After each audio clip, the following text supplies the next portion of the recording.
Today I'm talking with Lisa Cox. And Lisa Cox, you work with the National Forest Service. Can you tell me a little bit about what your position is so people know who you are? Yes, my name's Lisa Cox. I'm a public affairs officer for Inyo National Forest, and it's a forest in the network of national forests and grasslands across the country. All right, perfect. So one of the reasons that we're talking to Lisa today is to learn what's going on with fire restrictions in our area. They haven't lifted, even though we're transitioning into the fall and winter months. So can you tell us about what our fire situation looks like right now? Yeah, so typically this time of year it starts getting chilly and everybody wants to start having campfires, and we just want people to know that we are still in stage 1 fire restrictions, and you still cannot have a dispersed campfire like on the ground that you build by hand with a rock ring. So that's like if you take your camper out and boondock camp on one of our Forest Service roads, and you the only way you could have a campfire is if you bring a portable fire pit that runs on propane or something with a fuel shutoff valve so that you can safely turn it off and it doesn't have a chance of escaping. And you got to make sure you get your California campfire permit. Right. As well. So that's for fires outside of designated fire rings. Correct. So designated, open, and developed campgrounds. So I know that that's not as a normally used term, but in our world, a developed campground would mean, a designated place where people drive in. There's a spot, there's a ring, there's a picnic table, there's all that. So those fire rings are designed to not escape. And so you can have a campfire there. So that's good news. We're not in stage 2. Stage 2 would be no campfires anywhere at all, ever. So right. So those are our local fire restrictions, but nationwide, there's still fire activity going on, right? Can you tell us about our levels nationally? Yes. So we have a system called preparedness levels in wildland firefighting, and the system across the United States. And right now we're nationally at PL5. So PL5 is the highest, highest level of strained resources nationally. So where there is a firefighter, they are assigned. So if you're a firefighter and you're available, you're assigned right now somewhere in the country. Idaho's got a lot of fires going on right now too. We have a lot of resources there. And then for the firefighters who leave their station, they have to get coverage. And so right now we have firefighters who leave other parts of the country to cover our station so that our firefighters can go to Idaho to fight those. So there's a lot of chess happening with firefighters. And then here in the Southern California Geographic Area Coordination Center, we're at PL3. Okay. Yes. So sending a lot of resources out, and then again, people are covering here, but there's in our region, no really threatening fire event happening right now. Right now, there are fires going on in California. Don't get me wrong. The Happy Fire just kind of picked up some speed yesterday. I know that there was a lot of smoke hanging around the Owens Valley on Sunday. I saw it coming down the grade and thought, wow, it looks like those fires on the western side are blowing up a little bit. And then in Southern California, too, there's still some lingering smoke. Yeah, I've been following that one, and it expanded from at the beginning of this month just over 1,000 acres. The latest reports this week say that it's now up nearly to 6,000 acres. So yep, yeah, rapid expansion just recently, even though it's been going since July. Yes, it's in the wilderness, so they definitely have to do a different set of tactics to engage with that fire out there. And then, I'm sure everybody noticed the giant gust of wind we had yesterday. So with the dry air and the cold winds, that actually fuels fires more, the lower temperatures and the drier winds. So dries out the fuels more, pushes the fire faster. So yet, just listening to the fire and looking at the fire behavior on the Happy Fire, you can kind of see also why we still want to be in fire restrictions. Right. Yeah, that makes sense. But in the meantime, even with fire restrictions in place and drier climate activity, you mentioned that we will soon be moving into prescribed burn season. What kind of activity do you think we'll be looking forward to, and how soon? Yeah, so even though we're still in fire restrictions, it doesn't preclude us from going into prescribed burning operations. And the reason for that is that there's different areas of the forest that could come into prescription as opposed to other areas of the forest. So right now, the only plan that we have for the fall and winter would be in the north zone of the forest. So we have several projects going on all between Mammoth and June Lake. We have we have about 5 or 6 different units that we're looking to burn, depending on whether or not which ones come into prescription first. So we're looking for that weather window and the amount of staffing that can safely manage the fire and contain it when needed. So that's going to be happening probably in the next few weeks. We don't have a date yet. Okay. And speaking of those dates that you just don't know until you arrive, how can people stay posted rather than just seeing smoke and not knowing what's going on? How can people know that there are prescribed burns happening? Yeah, so we definitely make sure that our info gets out on all channels. So I do come out on the radio, different radio stations to talk about them because there's smoke in the air and people are confused, especially if they're coming from out of the area. I put out a press release. It gets on our website. It gets on Facebook. And then I also personally contact anybody who's living within the burn area. So our recreation residences, tracks that surround like June Lake, for example, I personally reach out to them and make sure that they know it's happening. Okay, so people will hear from us because I get your press releases. Yes. So stay tuned to the morning news, and we'll get that information to you as it becomes available. Yes, and so to kind of explain like why we would be moving into prescribed burning while we're having fire restrictions still. I mean, we may lift the restrictions before we start burning, and that's probably the most ideal situation and what we're going for. But if we have time and staff to attack a certain unit that comes into prescription and is available, and when I say available, I'm talking about the fuel moistures. So if the fuel moistures are at the perfect level for the right type of fire effects that they're going for as prescribed in the burn plan, they're going to want to seize that opportunity should they have the staff available. So if that comes up and we're still in fire restrictions, we just want people to know that these wildland firefighters are professionally trained to manage these incidents. And these projects, excuse me, it's not an incident. It's a project. And they have, they're actually exempt from the forest order, right? Because they're conducting official duty.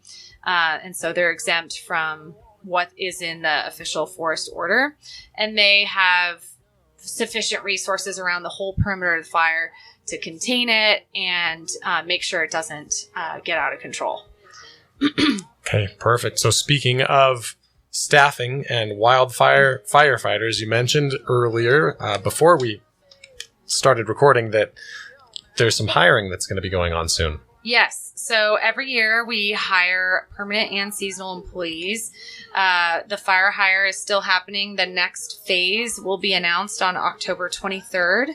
And we'll be hiring pretty much in all positions for seasonal wildland firefighting. I recommend you pick the location that you would want to work the most, and then it'll show you which positions are available for that location because the positions change so last minute. I can't really list them out for you beforehand, but the locations you would want to look out for are Lone Pine, Bishop, Mammoth, and Lee Vining. Those are the locations for our ranger districts. And you said all levels, so even maybe young kids who are aspiring firefighters, this is the time to look out for those positions. Yeah, actually more so the entry level positions. So this is the seasonal fire hire event is typically for those entry level positions. So usually below GS7 and below. All right. And then as far as permanent positions go, those have closed for fire. Okay. Mm-hmm. And then you mentioned other Forest Service jobs aside from firefighting. What's going on with that situation? Yeah, so in non-fire positions, we're actually in the midst of facing a real budget situation for fiscal year 25. So unfortunately, we are unable to hire non-fire employees. We also call them 1039s. So if you're a Forest Service employee, you know what that means. So what that means is we're not going to be able to hire recreation techs. We're not going to be able to hire seasonal visitor services specialists. And so it is indeed going to have direct effects on our visitors. So I wanted people to have a heads up about that. But we are doing everything in our power to utilize our partnerships to help us continue to fill positions where we can't. So we're trying everything under the sun to make sure that our positions get staffed. And we may end up having some staff who normally don't do that as part of their job start helping out with that to make sure that we cover our bases. But it's not looking too bright as far as being fully staffed in our recreation and visitor services seasonal positions. So yeah, that's just going to impact folks who actually go on site and visit and say want a guided tour, or they're just visiting the different shops or museums or what have you. Yeah, so we don't know the exact on the ground impacts yet because it's too soon to tell. So I couldn't tell you if we're going to have closures or anything like that yet. I just don't know. But I would just encourage folks to check our website for that information because it's going to be pretty dynamic and we probably won't really know what the situation on the ground is until we get to that point. Yeah. All right. So speaking of folks who have plans to go visit the National Forest and get out and see the scenery, is there anything else that they should know before heading out? Yeah, so we have several maintenance and construction projects going on in the forest. So we just want people to be aware of them. I have a couple good news items to share. The first one is that Reds Meadow Road reconstruction project is going really well. It looks like they'll be able to work into November, maybe. It's too early to tell with the weather. As everybody knows, it snows a lot up in Mammoth. So typically their work schedule is going to end the soonest, probably, the contractor. So they're doing really well there. But they're still open on weekends, so you can still drive down there and visit our trails down in Reds Meadow until that winter closure happens. And then in other news, we have the Rock Creek Lake boat launch project.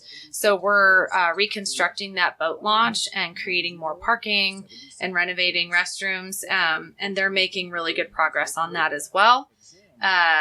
They expect to, again, work into the winter weather, ends their construction, and then they only have about a couple months worth of work left next spring. So there will be additional partial closures when we open Rock Creek Lake for the spring as they finish that off. Right. But access to the lake will not be blocked. You can still get to the lake.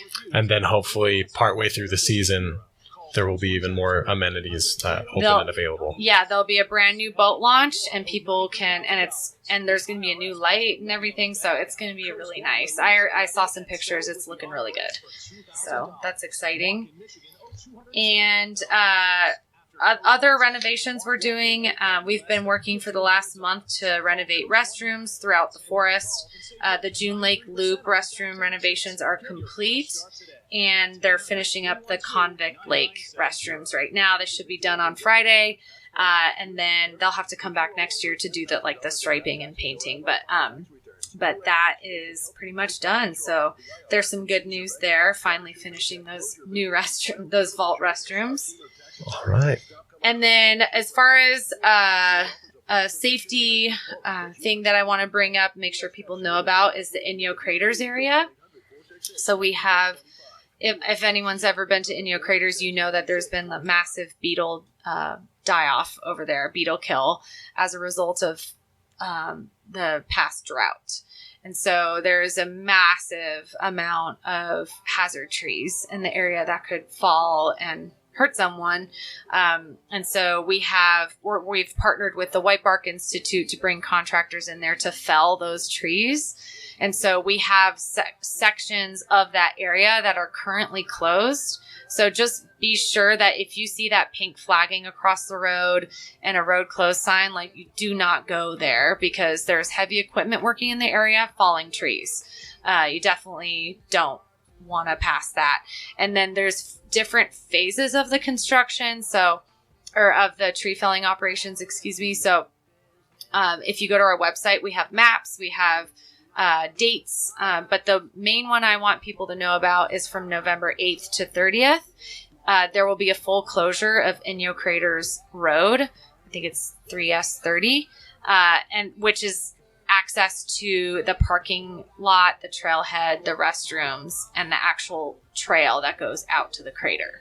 So that will all be closed from November 8th to 30th, because they have to fell those trees in there too. So they saved it for the end, because they knew that we wanted to maximize public access to Inyo Craters as much as we could until the winter came. Right. Sounds like smart planning, and then they'll have it ready to go again next spring. Yeah. Hopefully they can finish, but they may not. Okay. Depending on what the winter weather does, they may not finish, and they may have to attack it again this spring. Okay. Yeah. So, yeah, watch out for hazards and for heavy equipment if you're headed to Inyo Craters. Yes, please make sure you obey all the closures and signs to ensure your safety. I want to make sure people aren't getting hurt out there. That's what's important. I think we've covered a lot of ground. Yes. I appreciate you coming into the studio. Mm-hmm. And hopefully, the folks at home understand a little bit more about the fire restrictions that are ongoing, and have learned what we need to stay safe as we head out and enjoy our wilderness here. So again, I've been with Lisa Cox with the Inyo National Forest. Thanks for coming in, Lisa. All right. Thanks for having me.